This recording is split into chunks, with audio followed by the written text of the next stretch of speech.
তারা রোগী, মাদকাসক্ত রোগীদের চিকিৎসা, পুনর্বাসন এবং সমাজে পুনঃ একত্রীকরণের নিমিত্ত সরকারি বেসরকারি নিরাময় কেন্দ্রগুলোর মাধ্যমে চিকিৎসা সেবা এবং মনোসামাজিক কাউন্সেলিং প্রদানের কার্যক্রম চলমান রয়েছে।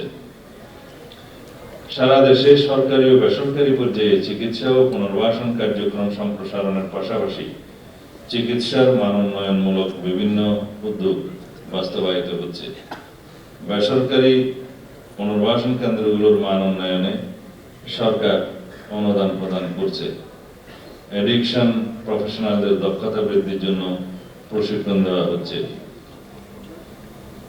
মাদক দ্রব্যের অপব্যবহার ও অবৈধ পাচার এমন একটি সমস্যা যা শুধুমাত্র আইন প্রয়োগের মাধ্যমে মোকাবিলা করা সম্ভব নয়।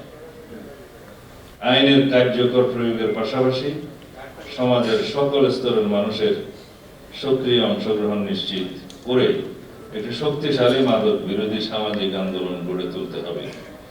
এই লক্ষ্যে সরকারের পাশাপাশি অভিভাবক, শিক্ষক, ধর্মীয় নেতৃবৃন্দ, বেসরকারি প্রতিষ্ঠান, সুশীল সমাজ এবং বিভিন্ন শ্রেণী পেশার মানুষের সম্মিলিত উদ্যোগ অত্যন্ত গুরুত্বপূর্ণ।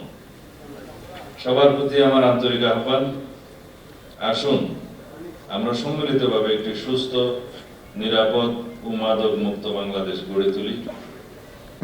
এই দিবস উপলক্ষে গৃহীত সকল কর্মসূচির সার্বিক সাফল্য কামনা করছি।